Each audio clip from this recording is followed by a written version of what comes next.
small town with a couple of gas stations. And we know the town was named Vaughn, New Mexico. And then about 20 miles later, we drove through a town called Encino, which did not have a gas station, at least that we can recall. In fact, the second town didn't really seem to have much there, if anything. I wasn't sure if anyone was living there. I seem to remember questioning why it existed in the first place, but then quickly dismissed it and drove right through. Not even 10 miles after passing through Encino, we surprisingly came upon a city or a town that wasn't loaded in the GPS. This wasn't a big deal because I was using a cheap handheld that lost its signal all the time, but usually the only things it didn't display were newly built roads and recent construction areas. This city was definitely not brand new, so I figured the GPS was being buggy.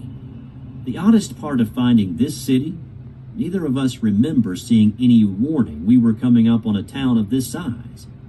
It had several fast food joints, restaurants, hotels, motels, grocery store, maybe an Albertsons, and even some bars.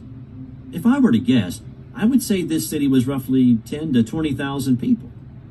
We decided to pull off and grab a bite to eat. Normally, we probably would have grabbed some fast food, but my brother saw a Ruby Tuesdays and really wanted to go there. We had a couple of Ruby Tuesdays around the Portland area at the time. We had never been there, but we decided to give it a try. We had heard they had a pretty good salad bar, and I guess my brother was in the mood for something other than fast food.